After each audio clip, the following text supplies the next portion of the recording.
Hello and welcome back to All for Women's Football. Well, the Olympics is over.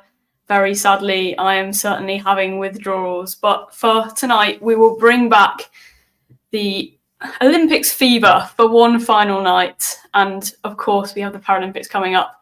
But we'll be discussing everything, Emma Hayes, US Women's National Team, Marta, Brazil, all about the final, all about the bronze medal match tonight. So let's get into it.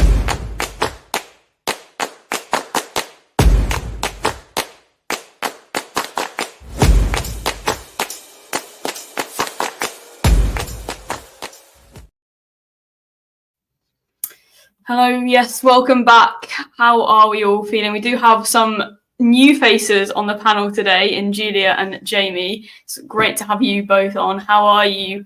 Julia, are you missing the Olympics as I am? Yeah, I just didn't know what to do with myself. I had to actually be productive today since I didn't have sports to watch all day. It's very upsetting. Yeah, I've heard that from a lot of people that productivity has gone up today. Jamie, have you found similar? But you're on mute, sorry. 100%. I feel like waking up and not being able to watch handball or something random like archery is withdrawals. It's a very, very weird feeling. Yeah, you go from like watching Hassan win the marathon like at 7 a.m. or 8 a.m. and then what's happening? And obviously lovely to have Connor and Barry back on the show. Familiar face. How are you both? Yeah, all good. I'm like you. I'm kind of missing, not sat here on a Wednesday morning getting emotional over rowing, and stuff like that. That's kind of like what the last few weeks have been, just watching the most random sports at random, early mornings, just getting emotional over all the stories you see that come out of the Olympics. So yeah, definitely missing it. Looking forward to the Paralympics, but yeah, this kind of in between is definitely like, what now? Barry. Yes, mate, I'm all good, thank you. It's very weird. I spent these 2 weeks, I went on a bit of a mission because I wasn't happy with the general ways in which broadcasting happens in this country. So I decided that I was going to make sure that every single Olympian for Britain got a picture or was named no matter what happened, even if they were absolutely pants and they finished last. So everybody has got a mention or a picture. And that was an undertaking that I really didn't understand when I started the job. But then kind of just needed to see through. And this morning was just weird because I woke up and I'm like, what now? Where do I go? What do I do? There's nothing to watch. It's been a very strange day for me today. But yes, other than that, really enjoyed the Olympics. Absolutely love them. It's a shame they're only every 4 years. How are you, Laura? You all right? Yeah, I'm having the same withdrawal as everyone else. But yeah, I'm doing okay. I swapped in the women's Tour de France today to kind of overcome. It's like kind of taking me off it slowly, I think. So that was the fill-in for me today. And yeah, exactly, Sean, what are we going to do without Snoop Dogg appearances? But let's get into the show. We're going to start from the very start of the final because where else to start? And we're going to look a little bit at team selection, which is lovely to do in hindsight because we can talk all day about what we think maybe should or shouldn't work. I'm going to come to Julia because I did see a tweet from you about this. And obviously there's that decision of Corbin Elbert in ahead of Rose Lavelle. Did that pay off? Obviously, USA having problems in the midfield. What did you make of that when you saw it? And do you think that was maybe the right call or the wrong call? At the time, I was very nervous about it. Obviously, like many, I'm not the biggest Corbin Albert fan, whether that's just the fact that I haven't seen her play that much or for more personal reasons. But and just Rose Lavelle brings something so different. The US had been struggling so much in the midfield, and Rose Lavelle is a different type of player than your Lindsey Horan and your Corbin Albert and your Sam Coffey. So I was very scared when I saw that. I was nervous when she went off in the 60th minute, I think, in the game before. I thought maybe it was an injury. She had been wearing the leg sleeve like Lynn. And I'm still honestly not sure if it was just a tactical decision or if part of it was that she's had some injury issues because she didn't come on at all, which I'm sure we'll get to. But so bottom line, I was very scared. Obviously now hindsight is 2020, everything worked out. But before the game, not seeing Rose's name on there was, my heart was beaten. Yeah, understandably so, given Emma Hayes' kind of tendency to stick with her formations. I guess the other big one was Marta's omission. Jamie, were you surprised? Were you expecting her to start, or was it a kind of Lauren James in the World Cup scenario for England? Because I thought it was quite similar in those cases where you actually want her on the bench. What did you make of that? Yeah, I think it was an interesting one because especially given the suspension, I feel as if everyone was weighing up whether she'd be back or whether she'd not be back. But I think in the end, they might have just been looking for more of that impact sub for her to steal her moment, because I don't know, as much as we would cross our fingers and hope that she's as in form as she obviously once was. So I think it was more of the decision to really try get on top of the USA early in that midfield, especially with pace, because we know that, America, they're athletes, they're dynamic. So I think it was more of a, can she be an impact sub? Can she steal her moment in that fairy tale kind of way? Because I don't know if she was ever going to start. And I think it was probably the best decision, as we saw from Brazil's fast start. So it was a hard one, but I think it was the right call. Yeah, absolutely. And I think we'll come on to, I guess, that fast start, because we did see a very, very strong first half from Brazil in that game. Barry, were you, I guess, expecting that? How did you expect the game to start? We kind of probably saw the US potentially as favourites coming into this one, and then Brazil take it kind of by a scruff of the neck. What would you expect? Is your connection all good there? I was panicking because the screen just went completely black. And I was like, I don't know, I'm not going to be able to unmute. I don't know what's going on. I can hear you. But there was a pure panic there. So whatever you just saw was literally a man just going, no, don't know what's happened there. But it's all good. So I did hear the question. And yes, I thought it was not what I expected at all, actually. The game itself did not mirror the statistics that bore themselves out throughout the entirety of the Olympics.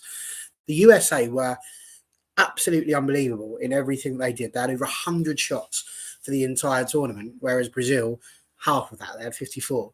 And I did not expect to be watching a game where I would see Brazil be the ones that effectively dominated the entire affair. Again, if you were just looking at percentage of possession, Brazil had under 50% of the possession as a whole over the tournament, whereas America had 60%, and Brazil just had it all. The honest truth is Brazil should have won that match. They just absolutely should have. There's no way, no planet that you can look on and go, yeah, America were the worthy winners of that particular match. Over the whole of the Olympics, absolutely. I don't think you could argue that they were a poor team, but I was not expecting what we saw there. And I just think that they had that really early chance, Brazil, and I think that was their moment. I'm going to get her name. Was it Luminda? What was her name? Sorry, the one who... Ludmilla? Is it Ludmilla? Her. She had that brilliant first shot. She was just under a little bit more pressure. And actually, when you get to the American goal, it's actually the same. She just had slightly more time, Mallory Swanson, there to put it away.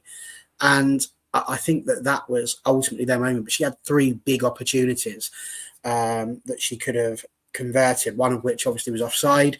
And again, that was just a case of if she'd have just held her run just that little bit longer, she'd have been okay.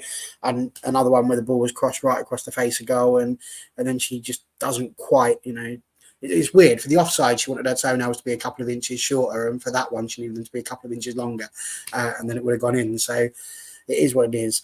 But to be absolutely honest, no, I was not expecting for 1 minute Brazil to come out and do everything that they did. They rocked it. They absolutely did. So you can't argue with that. But what they just didn't seem to have over the course of this Olympics, which you wouldn't expect for Brazil, is the ability to finish. There was not as many goals, I don't think, for Brazil as we would have expected over the course of a tournament. And as a result, that's ultimately why they didn't end up winning. Yeah, very good point. I guess, Connor, do you agree with Barry there then that Brazil perhaps did not necessarily deserve to win, but should have won given their first half performance, and it was maybe just their misses in front of goal that stopped them from doing so? Not deserved, because ultimately they didn't score, and that's on them. They weren't I guess, robbed in any way. Like they didn't have a, in anything like that. Like they didn't score, and that's on them to fix that. And I will say, obviously, for those of you who watched last week, I was very dismissive of Brazil before the semi-final. I said they were very lucky to still be in it. I didn't think they were good at all. Obviously, they completely shut me up in the semi-final. I think it's right to come on here as opinions and admit when you're wrong, because they completely shut me up in that semi-final and final. So fair play to them. But before that, whatever they changed for the semi-final and final clearly worked. I would also argue, though, as well, not having Carolyn was also as big of a miss for them. That's somebody who could finish those chances, I feel like. So, and we saw that obviously in the semi-final and obviously before that as well. Like, she is a clinical forward in that sense. So I think that's a big loss. Probably not expected. I think the more we talk about this game, the more I think you'll get the sense from me that I just don't think the quality was anywhere near either side are, purely because of the nature of the Olympics in terms of how intense the games are being every couple of days and the squads not being massive. So it probably evens it out in that sense. But yeah, Brazil definitely shocks me in some ways, but then they're good players. I don't know. It's weird saying Brazil shocked me because they're a good team. Like, they've got some amazing players in there as well. But what we saw in the group stages and the first knockout game was not that. So I think we're right to question, Brazil going into it. And I think everyone had USA winning, bar probably Brazilians on it. But it was a lot closer than I think people maybe thought. And like I said, I was surprised to even see Brazil in the final, to be honest. I really thought that Spain would wipe the floor with them, and they didn't. It was completely the other way around. So yeah, fair play to them. It was a lot closer, and that's what I wanted, to be fair. I didn't want it to be a massively one-sided affair and 3-4 goals up and that's the game done. So yeah, but I do think Carolyn was a big loss for them. Yeah, Brazil had quite a few. I mean, Rafaeli obviously injured early in the tournament, started on the bench. So there was quite a few kind of omissions for Brazil in that final, which maybe made a difference. And Joe makes a point here about Ludmilla having to come off injured. And obviously she had been, as Barry pointed out, a real threat and was key to many of the chances. I was actually looking at a few stats earlier, and she has like the majority of Brazil's XG comes from Ludmilla in that game. So I guess that would make sense. Julia, have you got any thoughts on that, whether that would have made a difference had she been able to stay on a little bit longer? Yeah, I mean, it's hard to say, obviously. I think yes, because she was the biggest threat. As soon as the second half started, I mean, Brazil altogether kind of started slowing down. Part of the cliche, but it was definitely a game of two halves. And they still were getting their chances, and it was still a pretty open game, but there was a large drop off in the speed. And I don't know, just hearing you guys talk, I keep coming back to, I'm still confused why Debinha wasn't on this team and on this squad. And she's someone who, if Ludmilla can't finish, having a veteran like Debinha to finish off those chances could have been the game changer for them. So I'm left with the same question I had before the tournament started, is what could have been if Debinha was on the Brazilian squad. But definitely a big miss once Ludmilla, and I was relieved. I don't want her to be injured, but I was relieved seeing her on the sidelines and knowing that Emily Fox was maybe going to have a little bit of an easier time going forward. Yeah, so you segue me lovely as well, because Sean's asked a question here of kind of, well, not a question, but impressed with Brazil's defence this tournament. And I think also there was impressive displays from the US defence. We had the Fox header, which was insane. Naya had a brilliant tournament game in that final and kept USA in it so many times. Jamie, were you impressed by, I guess, both defensive displays in that game, and how important were they on both sides, given it was only like a 1-0 encounter?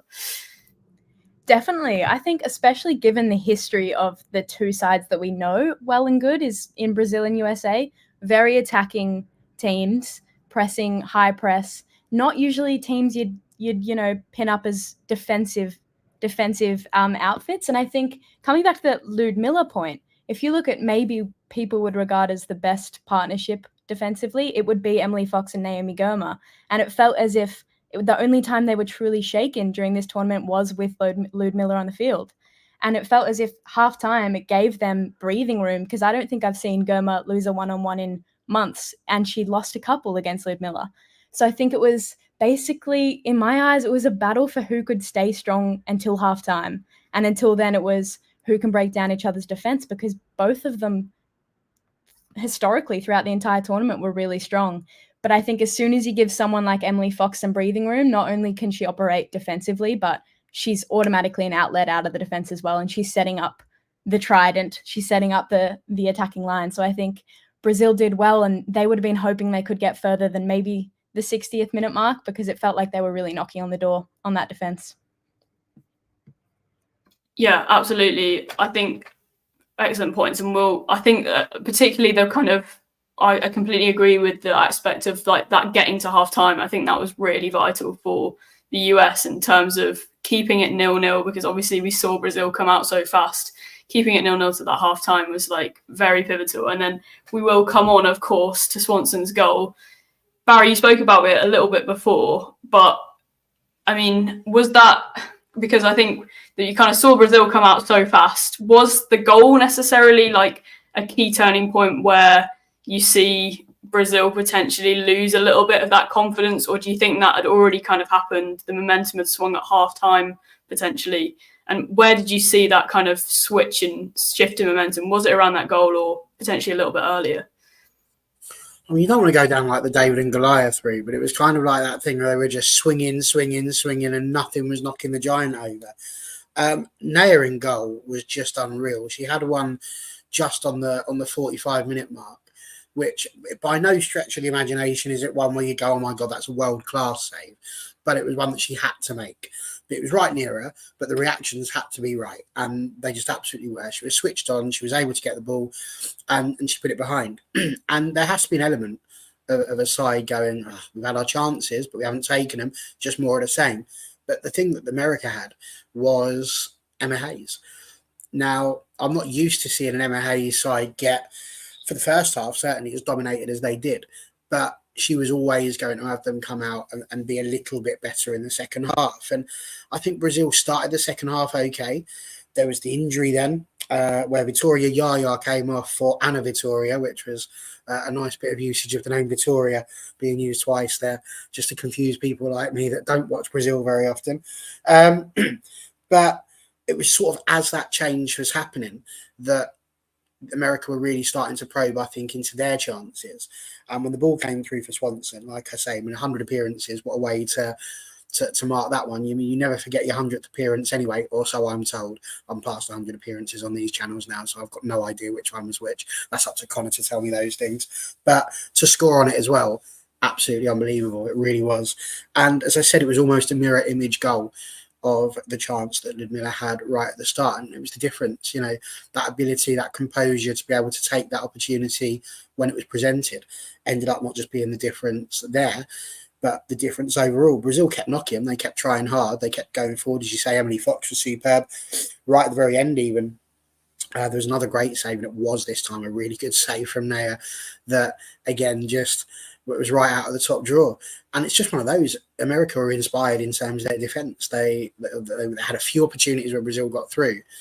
But, I think they were still in it. They were still in it all the way up to the end. I don't think that with the way that the Olympics have gone and the amount of times it went to extra time, I don't think Brazil were panicking as such.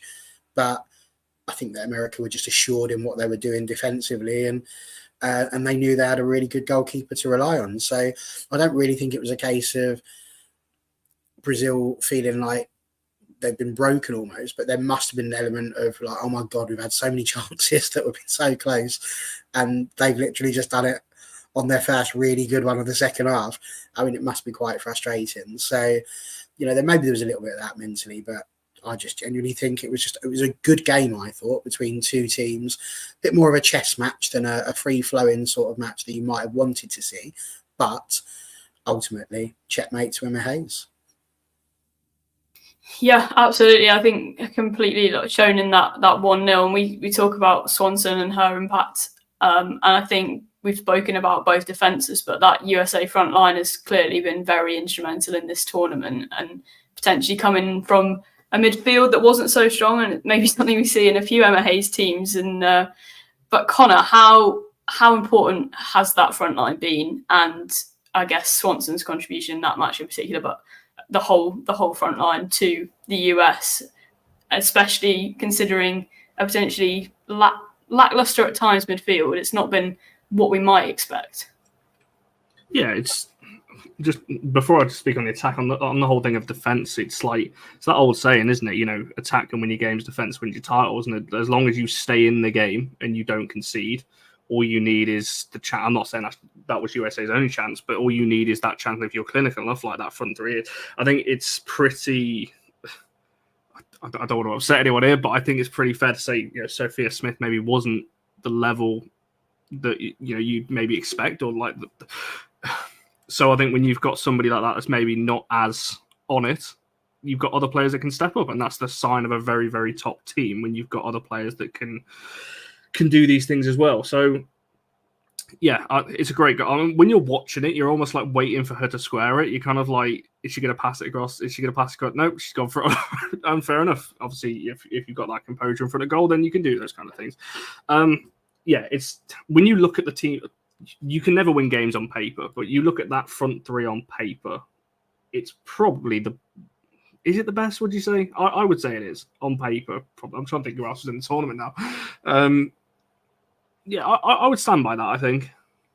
I'm trying to think if I've missed anyone, but no, I'm going to stand by that for now and then have a look in a second and fact check myself. But yeah, it does help when you've got players like that you can rely on in those moments. Because in games like that, when you're just not staying in the game, but I agree with Barry, it's very much a chess match at that point. You're kind of figuring each other out. I know we're going to talk about Emma Hayes, but when she changes certain little things that we maybe don't see all the time, you know, when you're watching it live and things like that, it's only when you watch the game back and you watch it from an analytical point of view, you notice the subtle little changes in positions in the in the little grids that they mark out for the players and so on, these slight little movements in those positions that are very clever, that affect the game in a big way. So that's what I think was different in that second half with US. And like I said, when you've got a front three like that, you're always going to get a chance at the very least, and 9 times out of 10 you're going to score. Yeah, you are actually right. I am going to go on to Emma Hayes as well. Brings us perfectly in, and I'm going to throw this one out to anyone. I'm going to keep everyone on their toes. So it's a scary moment, this, where I'm like scared that no one's actually going to say anything. But obviously, I think it was 84 days since Emma Hayes won the WSL, and she's already winning the Olympics tournament. How influential has she been on this US side? Obviously, we saw a disappointing World Cup, and now she's come in and won the first major trophy that she's been a part of. How much can we put that down to Emma Hayes, and just, I guess, how good of a manager is she? Big question for anyone to jump in on.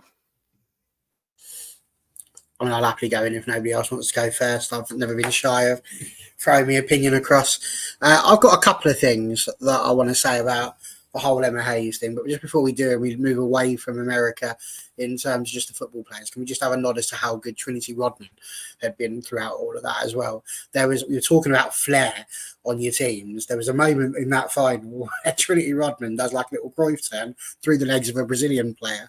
He must have wondered what on earth was going on, because I certainly was. I'm like, hang on a second, Brazilians are in yellow. What's happening here? So I just wanted to throw that out because I thought that was superb. I think you do have to give Emma Hayes credit because they didn't do too well, did they, in the World Cup? And now here they are in an international tournament doing incredibly well. So you do have to give a bit of credit there.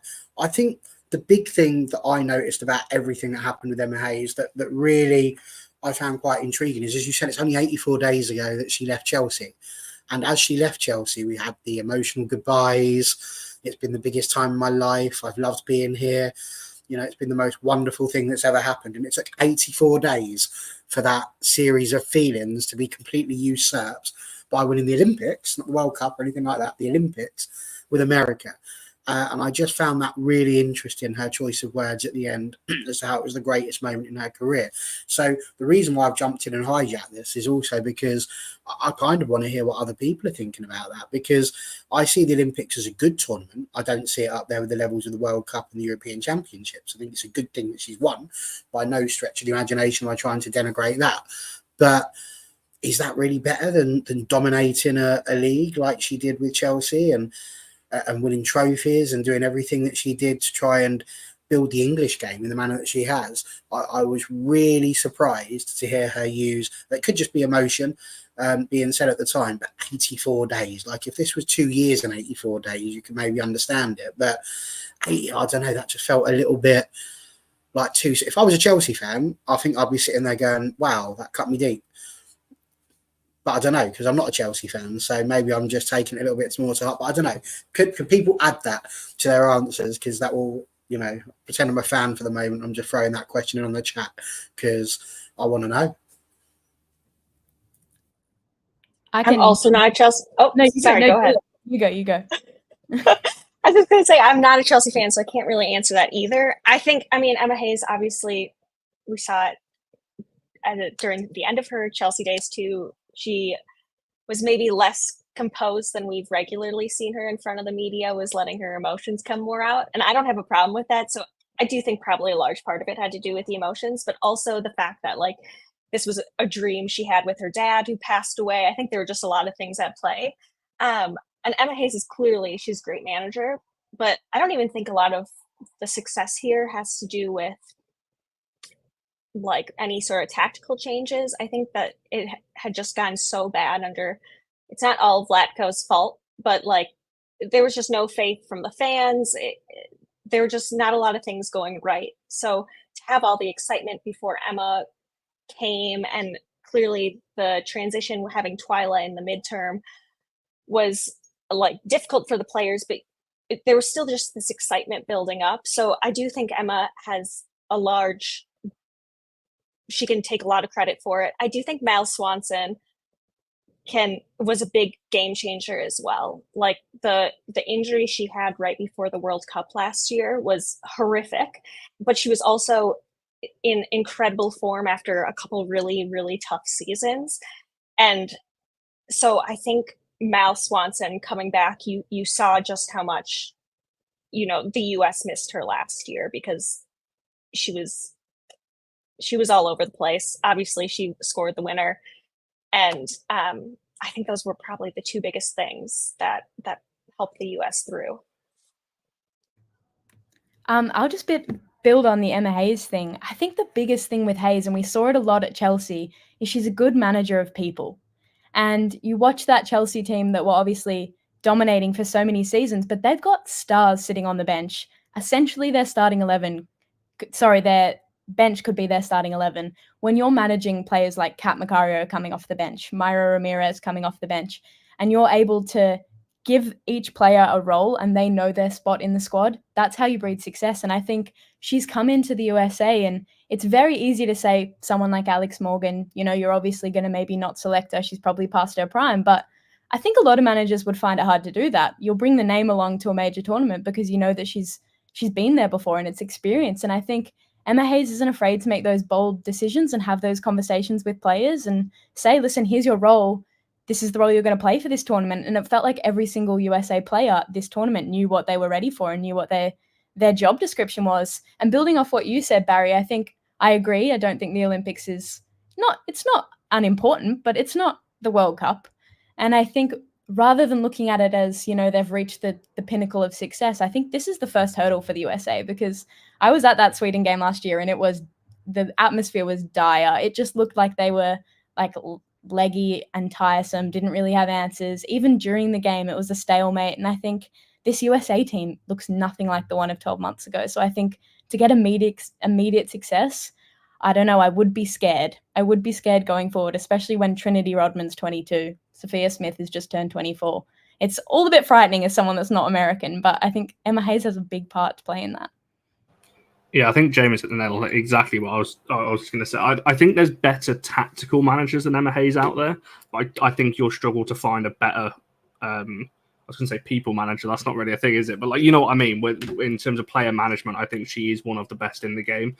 As Jamie referenced with Chelsea, when you've got all of those players, but you know, as opposition fan, you're always looking at going, how are they like happy, like sat on the bench and everything? But they all are. They all speak about her so highly because she makes them feel part of the squad and included as well. And when you've got a big squad, obviously like the USA have, that is stacked with talent as well, she's going to need that there as well. And we've already seen it, as we've spoken about already, obviously with the gold medal as well. So yeah, I think you can't. I don't think you can put it all down to her because there's only so much you can change. And I don't think the USA had that many tough games leading up to the Olympics, so it's hard to judge where they are, you know, in terms of a World Cup setting and things. Obviously, we'll cross that bridge when we get to it. So I don't think it's all on her, but she definitely has an impact. You know, you do need a good manager. We've seen over the years with, I mean, look at the Norwegian squad, for example, stacked full of talent. They've had manager after manager. Nobody could get a tune out of them yet. So you do need somebody spearheading the team to get the best out of them. Otherwise, you'll have teams like that. And we've seen it over the last few years. Look at the teams that at the World Cup last year, with Germany was another one that had a really disappointing World Cup. But that team's not bad. But you do need a manager like an Emma Hayes to add that little few percent in the games where it is really tight. And that's why I said a bit earlier that in this final, I think she maybe adds that little bit of difference that to get you over the line. We saw it with Chelsea last season when you're talking about the WSL. Those really tight games. Does any other manager in the league?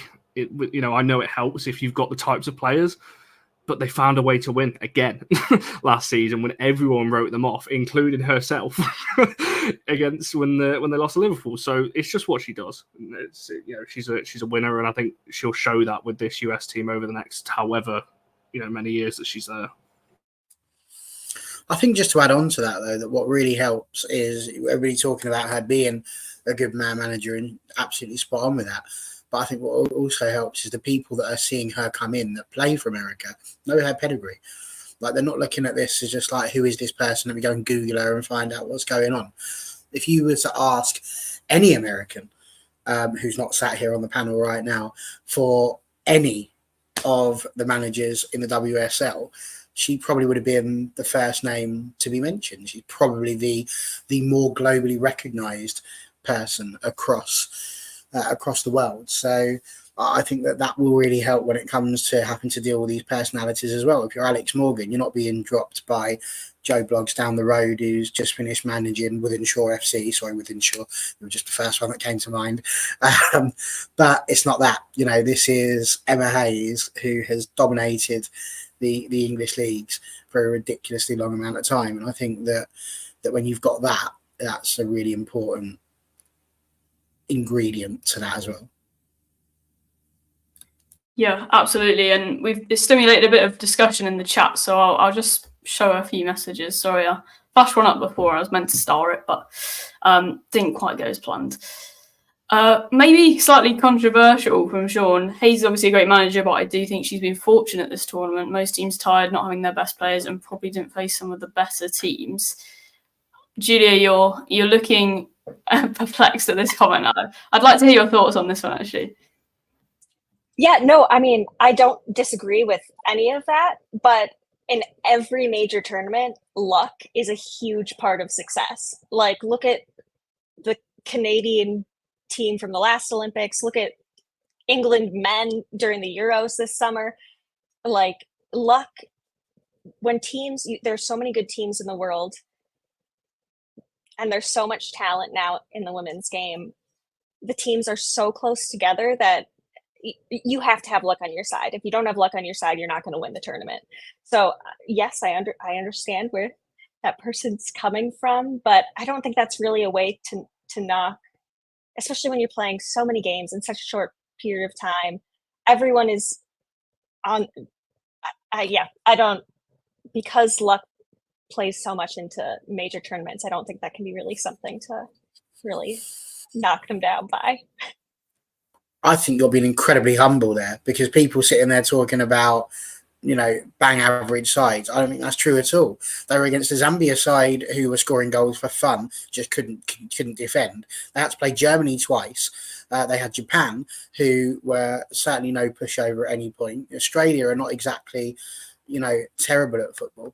And then they had to beat Brazil. So I'm not sitting here and having that it was an easy route. What they mean by that is they didn't play Spain, and let's be clear, Brazil did. Brazil beat Spain, and America came out on top. So, shout from the rooftops, love. But, don't sit there and be giving it the old, oh, yes, I agree. No, don't agree. I think that's absolute balderdash. They beat what was in front of them. I'm sorry. I'm not having that. Have I been living here for... I'm starting to get now where I can't hype up America too much because, I'll get people coming at me. So I'll take it. Thank you. I'll protect you. It's ridiculous.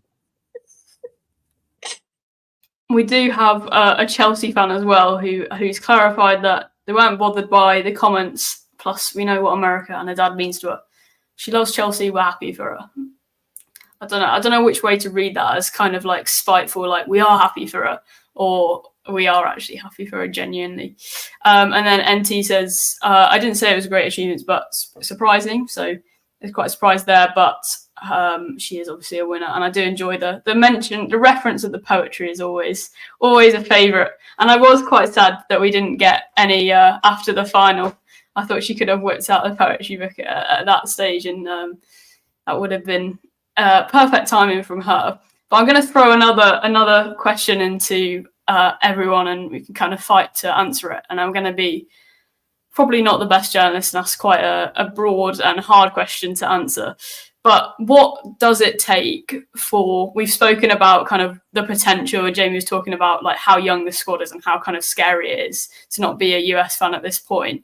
What will it take for Emma Hayes to be considered one of, or if not the best kind of women's manager in history, I guess? Because we've obviously, if she conquers like World Cup and Copa America, will that write her as the greatest, or is it going to take her going back to a club or doing it with someone else? Is it kind of a breadth thing where like we're building our CVs and you have to get a breadth across, or will that cement her as one of the best?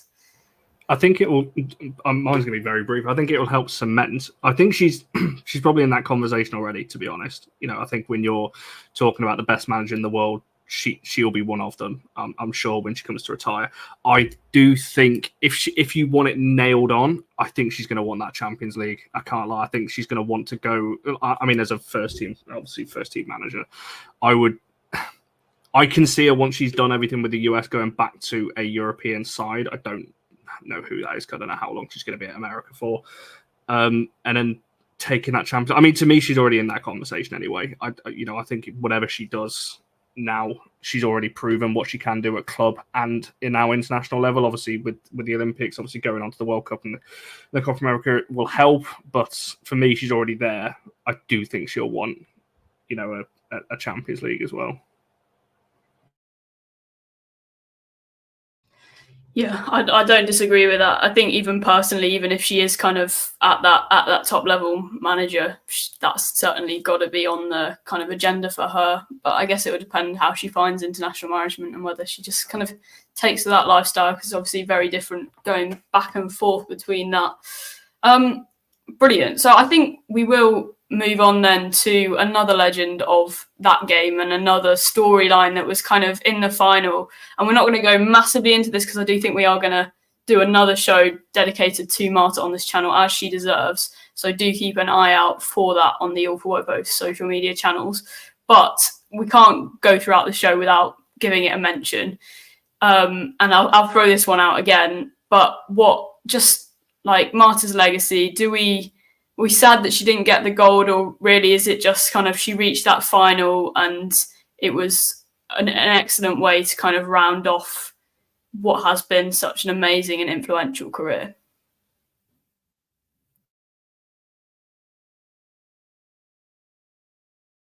Should I give the easy answer of it was hard going into it. Obviously, in a perfect world, she could be a US player and get the gold and everyone be happy. But so I wouldn't give up the gold, but I feel like a jerk saying that because obviously she deserves everything. She's been instrumental in growing the game globally. And I've been watching her for so long, it seems weird that this will be the last major tournament we'll see her at. Like, that hasn't really hit me yet. And just, I just remember watching her at the 2011 World Cup and just being like, I hate her because she was so good and like just so inspiring. And yeah, I mean, I don't think I can really put into words, just even in the US, like, she is an icon. And hopefully, I mean, who knows, maybe she can finish the season out with the Orlando Pride and get a trophy that way, because I would love to add something to her trophy cabinet, but I'm not going to say that I would give up Saturday's win for Marta. I'm sorry. I think for me, it's very. I said this last week, didn't I? And I'll save obviously a bit of the rest of it for the separate show. But you know, people that I really respect in this game that have been covering the Damen since it was created back in the 80s, have always said to me that she is the best player they've ever had in those leagues. Obviously, when she went to Rosengard, so if they're saying that, you know, with the players that they've had coming out of those leagues over there in Scandinavia, that is quite a thing. And you know, Julia's right to point out what she's done, you know, just globally. You know, I think when you're talking about household names, and I know it's not all about that, but what she's done for women's football, I think as a whole, you know, when you ask anyone who doesn't really watch women's football to name you 5 women's footballers, I would imagine Marta's in one of those, at least one of those 5. So I think that tells you a lot in terms of what she's done. So there's always going to be opinions and arguments about who's the greatest and all that kind of thing, but she's in the conversation. I think that's the biggest compliment you can give her. Yeah, absolutely. And very similar sentiments in the chat. Sean just saying she's one of the first recognisable figures in women's football for many of us, and that's certainly true for me, and I'm sure most people on this panel and watching this. Marta unplayable in the late 2000s, and then Kieran just saying no one better than her in her prime. So I think certainly a lot of love for Marta, and rightly so. So if you do love her that much, Barry, have you got? Sorry, I've noticed you. Well, I was just going to say about her. I feel very much about Marta the same way that I do about people like George Best and Bobby Charlton. She's not somebody who I've really seen and had the ability to sit and watch. She hasn't come across my path in any way, shape, form, or fashion through my journey through women's football. But the more you hear about her, the more you kind of wish that you had the opportunity to see her. And certainly it's very inspiring looking at the way in which she's trying to popularize the women's game over there in Brazil. There's a particularly poignant one going around where she's literally shouting down a camera saying, you know, it's not going to be always a Marta. You need you guys are the future. You're the ones that have got to go and do the practice, put the hours in and help bring the game forward. So I think it doesn't matter really if you've seen her or not. You've still got that ability to sit there and be inspired by her. And I just wanted to come on to what Connor was saying about the Emma Hayes thing. We'd all agree, I think, that Serena Wiedmann was and is a fantastic manager. Would you necessarily say that she has to go on and win something domestic with a club in order to be able to do that? Equally, I think it's the same thing with Emma Hayes. You don't necessarily need to go and see her do something internationally. But I am very intrigued as to people talking about how they rank and rate these things. Is it a bigger thing to go on and win a World Cup with an international side, especially when you look at the qualities currently of some of these international sides? There's probably about 10 that you could really reel off that would be competitive in these competitions, whereas that's not always the case when it comes to things like a Champions League. So I do think it's a little bit harsh to say that she would need to have that. Maybe from her own point of view, she might want that, but I think that Emma Hayes, whatever happens, is going to go down as an absolute legend, and I don't think we can. We've got 2 of them there, right there. One of them is going to stop, and one of them is going to carry on, and I think people have got a lot to look forward to when it comes to watching everything that's going on in women's football at the moment, because there's going to be a lot more of these as we move through the years. Yeah, no, very rightly said, and they are both just legends in their own right. I do, and there's plenty of love for Marta in the chat, so I won't go into that right now, but if you do want to continue that, then please do keep an eye out for that Marta show, which hopefully will be coming up on this channel. But I do really want to briefly, because we are running out of time, touch on the bronze medal match, because of course at the Olympics it is about first, second and third place, and we did have that medal match. So of course Spain versus Germany. Jamie, I'm going to come to you on this one. Do you think were you perhaps shocked by that result? Obviously Spain coming into the tournament arguably as favourites for the gold medal, and then obviously not even medaling. Was that a surprise result, and how did you feel that game went? To be perfectly honest, I wasn't surprised by that bronze medal match result. I think this whole tournament, Spain have looked a real shell of themselves, and I think especially in that Colombia game, they got lucky on that fight back, and I think they've been chipping away at maybe their World Cup form, but I don't think we criticise Spain quite enough, especially in the last 12 months. And I think the World Cup is a big example of that, because that final, it was close. It was that 1 goal difference, but then they also got that heavy loss to Japan. That obviously the games with Italy, those friendly matches the Nations League matches earlier in the year. I don't know if Spain are the juggernaut of women's football that we might make them out to be. And I think we really saw that in the Olympics. And Germany just improved. They got that big loss to the USA in the group stages, and then they started to chip away at it in that semi-final. I thought they came out the better side against the USA in the first half.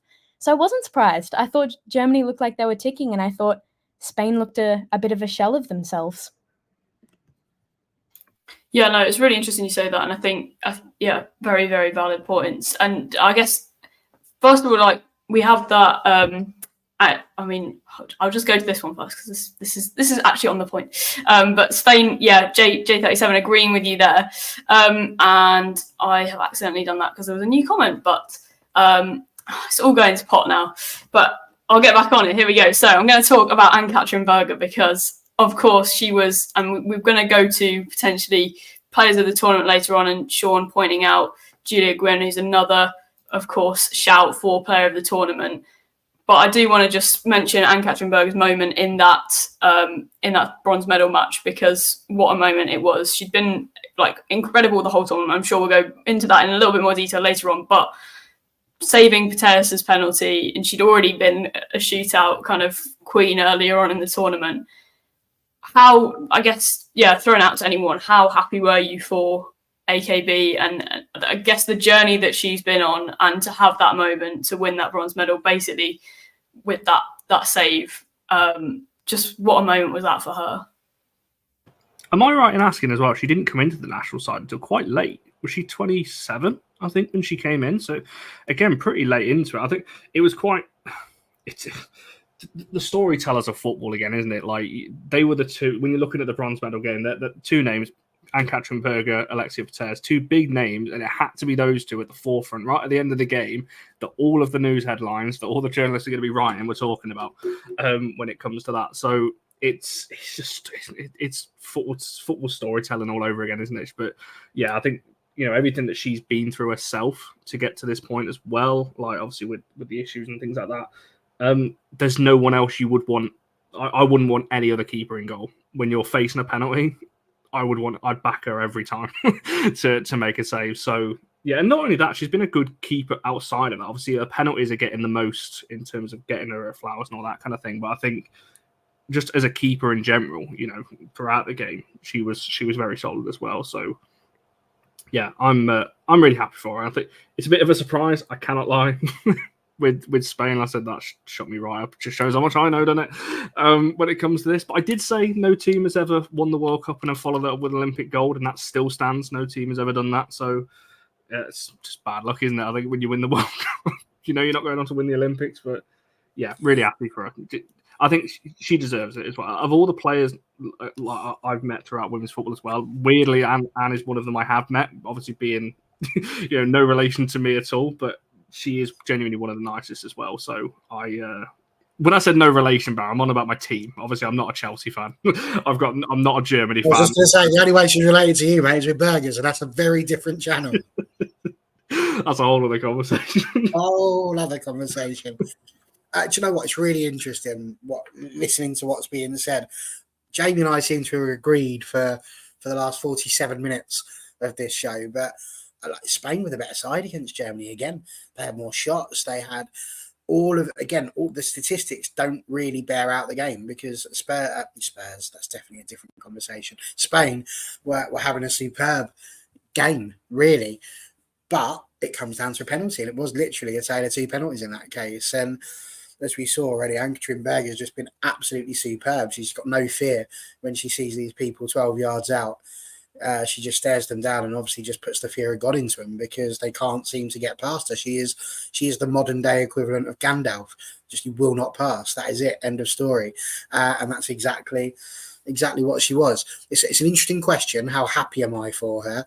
I don't know that I can answer that question in terms of how happy I am, but how much did I enjoy it as a story, and how much did I enjoy the drama? Oh, bloody loads. Absolutely unbelievable. Like, you just couldn't imagine it. Last minute penalties being saved, and under no circumstances did I see Spain not walking away with anything. But I will say, to kind of, what would I rather win, the World Cup or the Olympics? And I still think I'd rather be the World Cup winners than the Olympic champions, but all opinions, eh? Indeed. And I was doing really well for time, and then Shauna stuck a question in, which I'm actually not. I personally, I have an opinion on this, but I do want to see what other people think. So maybe I'll just take one answer on this, because we are getting close to the hour mark. But anyone got a thought on, is there a reason to panic, or is it just kind of rebuilding? They got a new manager and no real reason to panic. Yeah, I think I agree with the panel there. Yeah, thank you. No, it's keeping my timing down, so I really appreciate that. And I think I agree. I don't think it's necessarily a big panic moment. It's a really tough competition with a lot of minutes. And we also, I think there's something put in the chat earlier, kind of the point of USA and Brazil, obviously teams to get in the final, and the majority of their players are also mid-season in their domestic season. So potential correlation there. How much you weigh that, I don't know. But finally, on the Olympics, we are going to do a quick whip round. I'm going to put everyone on the spot. Player of the tournament time. So a quick fire pitch of who your player of the tournament is. Potentially, I'll give you a notable mention, because I'm not going to be too harsh. But yeah, and why? Julia, do you want to kick us off? I suppose I had like 7 people on my list. I think I'm gonna go with Alyssa Nair. I think I'm gonna go with. I had 3 goalies on my list, but I think she just came up really, really big. I mean, in the last minute against Germany, in the semifinal, and then obviously the huge game or saves against Ludmilla in the final. She didn't even need to save penalties or score penalties this tournament to be great. Obviously, I'm going to quick Naomi Girma and Crystal Dunn. I thought were superb. Crystal Dunn did not get enough plaudits, and just but I'm going to go with final answer, Alyssa Nair. Also, thank you for that. Jamie, if you want to go next, and then we'll just follow on in that fast order that we went before. To no club bias, I'm going to say Emily Fox.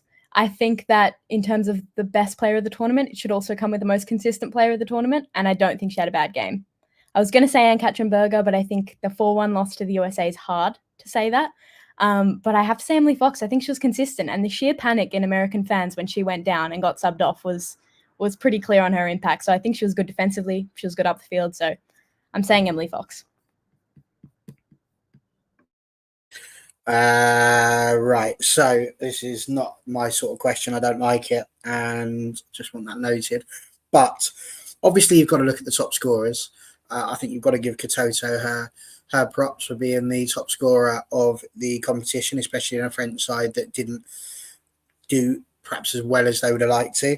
You've also got to give Barbara Banda some flowers as well, because she did absolutely amazing for Zambia.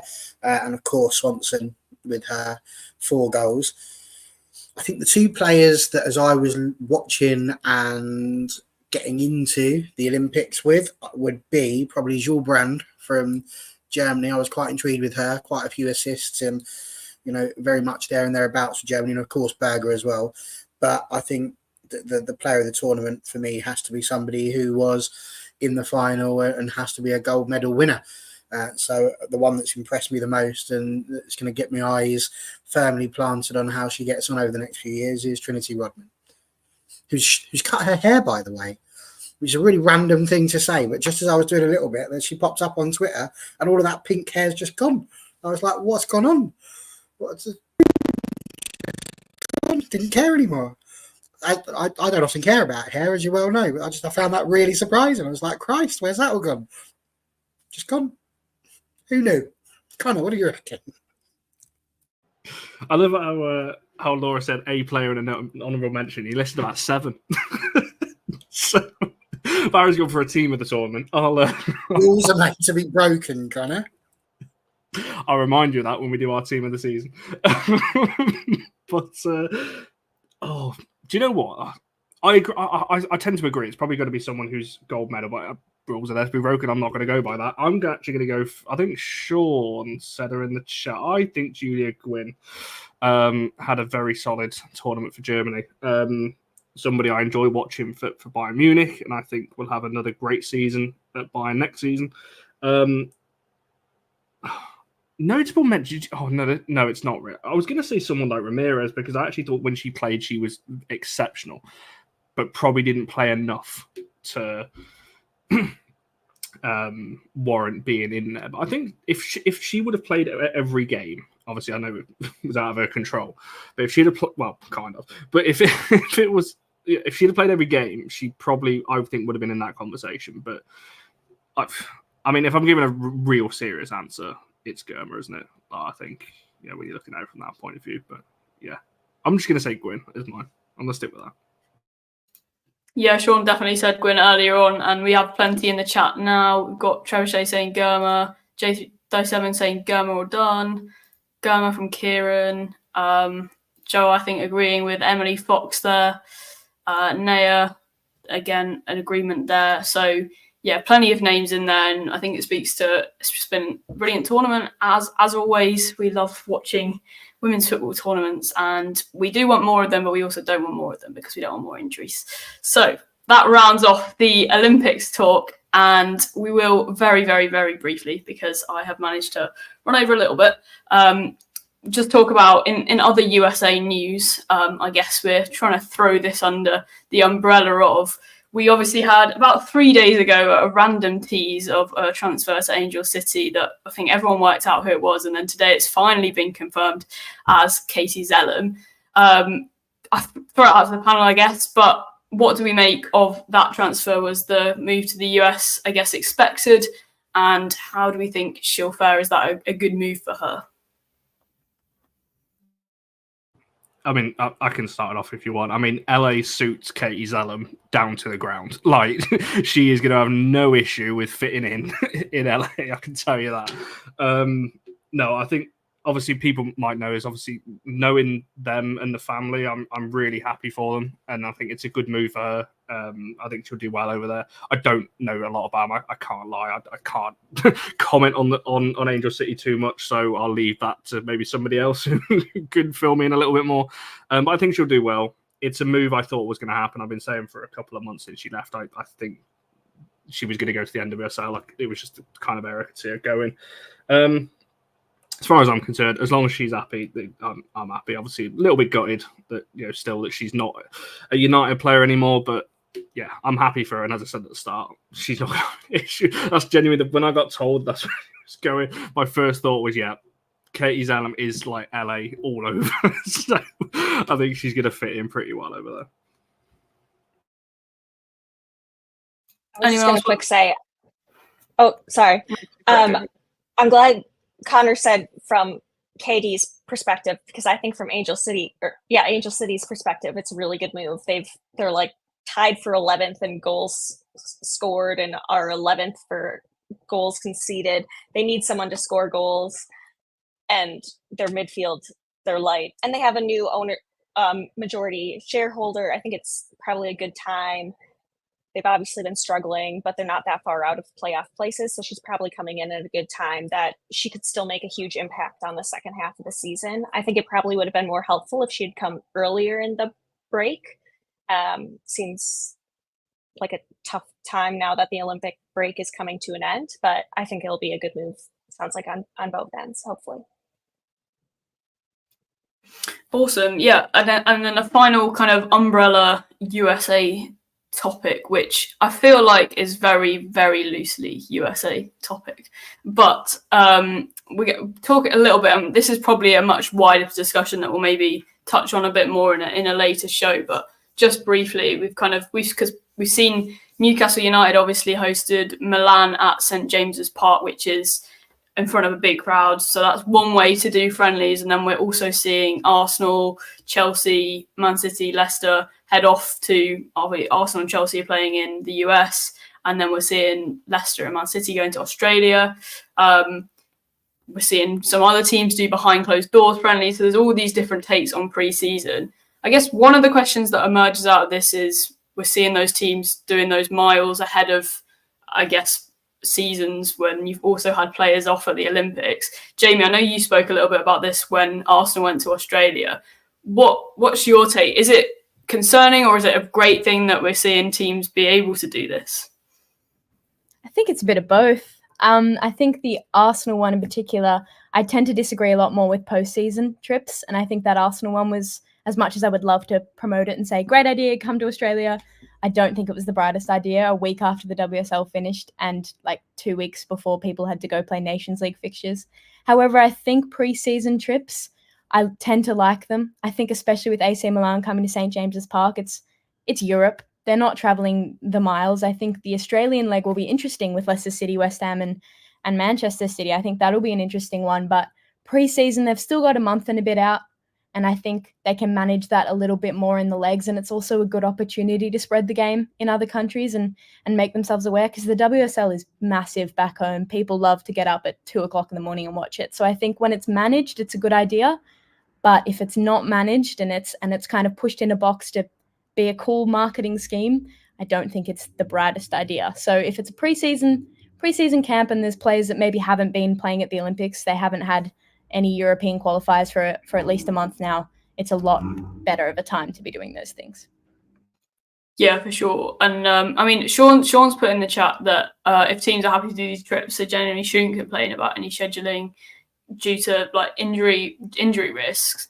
I guess what are everyone's thoughts on the panel? It's kind of like, would you prefer to see your team maybe hold a big match in England that is kind of accessible to the home fan base? Do you like the kind of idea that there's a movement maybe towards what we're seeing in the men's game with these foreign tours or behind closed doors friendlies? You know, do they just suit the needs of the team and actually allow them to prepare properly? What would you prefer your team to be doing, I guess, as we enter the new season? Any thoughts on that? Yes, I hate pre-season. Pre-season is the work of the devil and should be resisted amongst every football fan that actually cares about football. Genuinely, pre-season doesn't matter whether you're into the men's football, or you're into the women's football, or you're into kids, but honestly, I could go on for hours about this, but as you already said, we ain't got the time, so I'll keep it as brief as I can. The men's pre-season is a farce. It's a joke. It's an absolute joke what they're doing now, because it is just about the marketing. It is just about the money. And it's not about what pre-season should be about, which is getting the minutes in your legs. Now, I can distinctly remember being sat here for pre-season moaning because we had like 2 weeks of pre-season and then the girls were off to play international matches before they then got the chance to come back and do a little bit more pre-season. We had a World Cup that was in the middle of the year.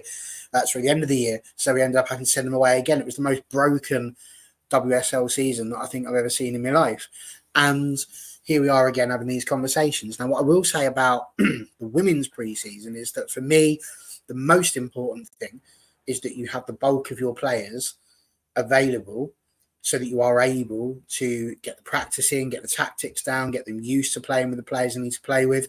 Now, obviously, as you just mentioned, a lot of people have been in the Olympics.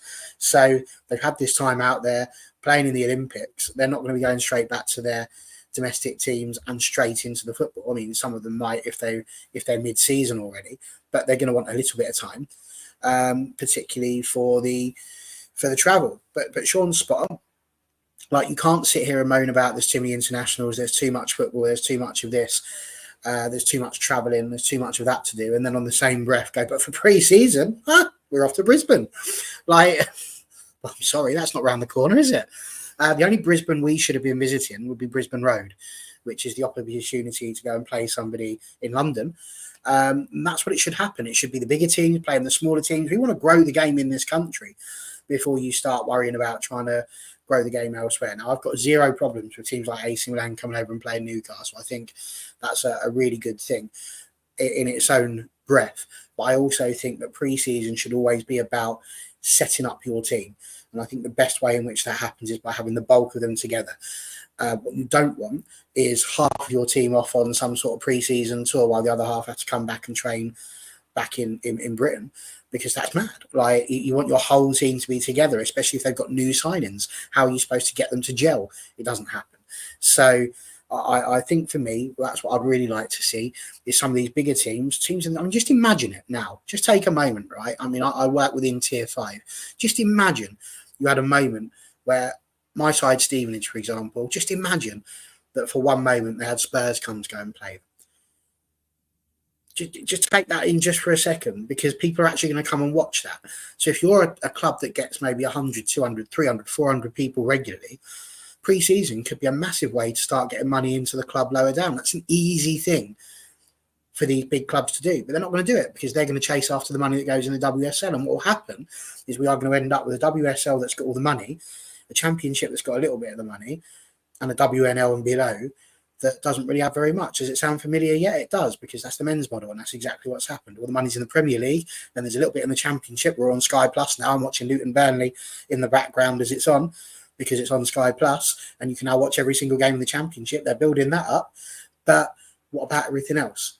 So no is the answer to your question. Before we start planning global domination on a sport that hasn't even managed to dominate domestically yet, stop it. Stop it. Just stop it. Stop trying to... I'm all for the girls having a good experience. Don't mind them popping off to Dubai or whatever and having a couple of weeks as team bonding. But when it comes to the playing, this would be so much better if the lower down clubs had the opportunity to play these sort of games, because that would just spread a tiny little bit of the wealth that we're seeing in the WSL and a chance to fill out the stadiums. So I'll stop now, because I could carry on forever, but my impassioned plea ends there. I agree and I disagree, because I think you were right in the first sense in terms of what preseason is. It's a fitness thing. That's why I never look into results, because it's pointless looking into actual results in terms of your style of play and getting minutes in the legs and all of that kind of thing. However, you can't have Spurs go and play Stevenage in your analogy, because Spurs are doing absolutely nothing other than getting minutes, and they're not going to learn anything. They're not going to be able to tactically set up, because they're not going to be playing a team like that week in, week out in the WSL. So yes, it's a bit of a runaround for them, but how much are you going to be running around if a team is minutes in their leg? Like Mayo Monkeys just you're not going to be running around, are you? They're 14 years below. You're not going to be chasing a team that's 40 years below. You're going to have the ball for 90%. You're not going to play for the whole of pre-season. You'd have to be some sort of special case to sit there and think, oh, I know what's a good idea. Let's just play Tier 5. But you would have a few. So when you're having those first ones where you play half a team and half a team, some of these youngsters that we see play for Man United so often, you bring them in, you give them that opportunity just to get a few first team players in as you're starting, and you have that break between a main competition and pre-season. It's an obvious thing to do. It's sensible. Of course, it's about getting minutes in the leg. It's about your tactics as well. So I think when you're just obviously you're not going to have that a week before. That would be absolutely crazy. That's when you want to have your AC Milans and that lot coming over. Just to clarify what I was saying. I'm not too fussed. I think I agree with Jamie. I think I'm not fussed if they want to go to Australia or the US and things like that. Obviously, it's definitely a marketing thing in that sense. As long as it's done enough time in advance before the season. If this was 2 weeks out from the season, then you're going, what on earth are you doing? My main gripe has been, and this is just on a personal thing, is games behind closed doors. Obviously, we've seen Manchester United are one of the only WSL clubs to have every single game behind closed doors for pre-season. I think we are the only WSL team to do that. I think everyone else have at least got something. And I know historically, I can't speak from a United point of view, but I don't think I can name the team, so I won't. But I know historically the reason in women's football why they put them behind closed doors is two reasons. One, it's cost. It's opening up the stadium for fans to come in, because obviously before the Euros and so on, the attendances in this country wasn't very high, so it was a cost thing for opening up the stadium, but also it was the not giving stuff away. There wasn't the tactical side of the game that we've seen in the last kind of 5 to 10 years, so there wasn't that need. They didn't want to show them. They wanted to keep everything to themselves going into the season, whereas now there's a lot more into it. So I don't see why you can't. But Newcastle Milan was a huge game up at St James's Park, and fair play to Newcastle if you've really seen in the last few weeks in terms of the money they're putting in. Obviously, I know there's a bit of controversy in terms of where that money might be coming from, but when we come to do shows, I'm sure in the next few weeks, and we talk about some of the signings they potentially make, if they get a signing like a Nikita Paris over the line, I know this is completely off topic, but you think about what they're doing up there. That's how you start, really putting money in, putting on these big preseason games. Liverpool are doing it as well. They're playing Everton, their first game at St Helens. They're playing Everton in front of fans. That's a great way. It's introduction to the stadium. It's a bit of a derby, although, like I said earlier, it doesn't really mean anything in terms of the grand scheme of things. But yeah, as I said, ultimately, preseason is just there just to set the team up. I agree with Barry. Your whole team needs to be there. One of the issues I found last season with teams, you could tell the teams that had most players at the World Cup because they started the season so poor, and there was a big World Cup hangover for a lot of players, and you could tell they just weren't gelled in the team. So I think it'll be better this year because it looks like a lot of the players are back already. I think some players have already finished the Olympics and gone back to their sides. I think United have given their players 3 weeks off, Jaden, Hinney and Simi. So yeah, it's one of those. I say it's one of those like I've not just spoke for the last 2 minutes. But Julie, what do you think? You're the only one that hasn't said anything on this yet. And honestly, I probably have the least I don't have that much of an opinion. Just as an outsider perspective, I know people get really excited when it goes to the US, Chelsea who's going to play Gotham. That's going to be huge. And I know that people are really excited about that. So just as an American fan perspective, but obviously keeping the players in mind, I really, honestly, sorry, this is a letdown. I don't have as strong of opinions. But I think just from a fan perspective, it is nice when you travel around the world and just give your fans that are maybe not able to go to games in person during the regular season, just giving them the chance in preseason. But whatever's best for the players is fine with me. That bit about the behind closed doors, I think, is spot on. And that's the key part that I'm trying to get across there. You've got a whole bunch of hungry fans that just want to watch football. They're dying for it to come in. And actually all that's going to happen is we're going to have a month for a lot of teams where there's just not going to be football, because you might find out a result if you're lucky. You might get something tweeted out by Manchester United or Arsenal or whoever it is who's playing their behind closed doors game. But you're not going to get very much info. So it starts on the 20th of September. We've got a month still until the season actually starts. So you've got a bunch of people hungry for football. They just got to wait for it. It's a bit like having a child in the back of your car that wants to go to McDonald's, but you're saying, oh, no, just hold on a minute. I've just got to pop to the hairdressers first. Then we're off to Tesco's. Other supermarkets are available. Once we've done that, we're going to fill up the car with fuel. And the minute you start doing that, what do they want? No, I want McDonald's. I want it now. And then they get grumpy. And that's what happens. See, I'm grumpy because I want football and I can't have it because it's all behind closed doors. Or playing stupid teams in America. Not that the American teams are stupid. I'm now an Angel City fan. God bless you, Katie. Can I say one more thing before I annoy you, Laura? I think what Barry said, making a good point based on what Julia said as well. You're bringing fans to America. They get to watch Arsenal. They follow Arsenal. They have this whole time. Arsenal, again, at the end of the month, they're playing Southampton at St. Mary's. So they're playing a championship club. You'd argue Arsenal are probably the most marketable club in the WSL, and they're not hosting Southampton. They're going to St. Mary's, and I think that's a brilliant opportunity because London fans can go there. People will go to St. Mary's. Southampton will get that revenue, and I think it grows the side in the championship as well. So if you do it correctly and you manage your load, I think you can execute preseason. Yeah, absolutely. Come back. Brilliant. And I guess, yeah, I mean, it was a long session, hard to summarise, but yeah, Joe agreeing, excited as an Arsenal fan to be able to go to that Southampton game and potentially, I don't know if you'll be there, Jamie, but yeah, you will be seeing Jamie there. But yeah, we are clearly all very hungry to see more football and hopefully soon. So I guess that's the note we'll potentially end this one on. Before we do go, our guests today, Julia, Jamie. Julia, anything you want to shout out? Where can we find you away from this? I'm just freelancing right now, but you can find me on my Twitter at Julia Anderson. It's with an SEN 18 on Instagram and Twitter. Awesome. And Jamie, where can we find your work? You can find my work on the Halfway Line, our women's football outlet, and also just some freelance work. So just my Twitter at Jamie Spanger.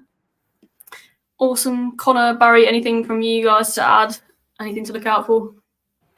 No, this is literally single out one person, but Emily, I did see your comments a bit earlier on talking about Gemma Evans. I don't normally do this because I don't like CrossFit, but All For Night WFC will be live on Wednesday night. We'll talk about Gemma Evans for you, so we can dive into that because I think it might be official by then. So, yeah, we'll talk about it then for you. We're not ignoring you tonight. I did see your comments, but so yeah, come back on Wednesday on WFC, and we'll definitely be talking about that as well. Yes, absolutely. Make sure you check out all those things, and we will, of course, see you next time on All for WOFO.